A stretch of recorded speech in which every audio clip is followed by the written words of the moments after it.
చాలా మంది కంప్లైంట్ ఏముంటుందంటే, మమ్మల్ని ఏం చేసినా మాకు గుర్తింపు లేదు. మమ్మల్ని ఎవరు మెచ్చుకోరు. అలా జరగాలంటే మీరేమైనా చెయ్యాలి గదా! సేవ.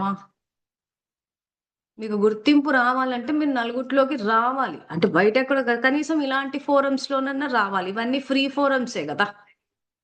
ఇక్కడేమి డబ్బులు తీసుకునేది లేదు. ఇక్కడ ఏమి కష్టపడేది లేదు. ఏమి బరువులు మోసేది లేదు. మీరేదైతే ప్రయోగం చేస్తున్నారో దాన్ని వచ్చి నలుగురికి చెప్తారు. మీ సమయాన్ని కేటాయిస్తారు. సంకల్పాలను కేటాయిస్తారు.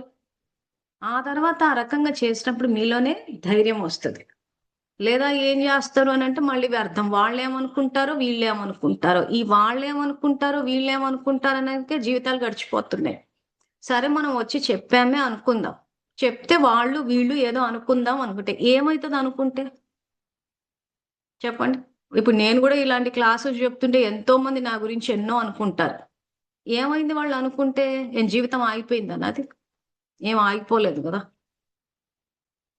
జీవితం ఆగిపోలేదు. ఏమీ కాలేదు. చేసుకున్న పుణ్యం జమైంది. సంతోషంగున్నాం, ఆరోగ్యంగున్నాం.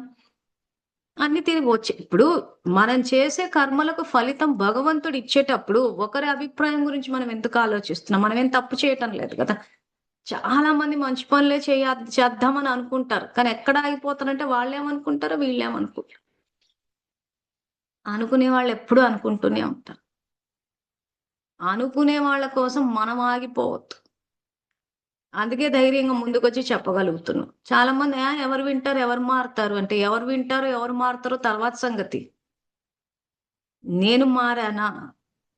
తండ్రి ఆజ్ఞను నేను పాటిచ్చానా అన్నది ఇక్కడ పాయింట్.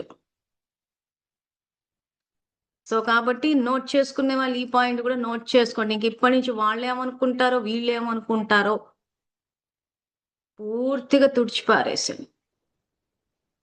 ఇంతకు భగవంతుడు ఏమనుకుంటాడో నా గురించి, ఆయన గురించి ఆలోచించు. ఈరోజు మిమ్మల్ని మీ ఇళ్లలో కూర్చోబెట్టి మరీ చెప్తున్నాడు క్లాసులు. మీరు చేసుకున్న అదృష్టం, పుణ్యం దాది. దాన్ని మనం ఇంకొంచెం సేవ చేసి పెంచుకోవాలి. సో, వాళ్ళేమనుకుంటారు, వీళ్ళేమనుకుంటారు అనంటే ఏమన్నా అనుకోని. మంచి అనుకున్నారనుకోండి మంచిదే. చెడు అనుకున్నారనుకోండి ఎవరికి నష్టము?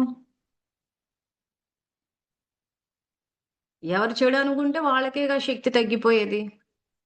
దాన్ని ఆధారంగా తీసుకొని మనం శక్తి తగ్గించుకోదు. ఇదే పురుషార్థం అంటే.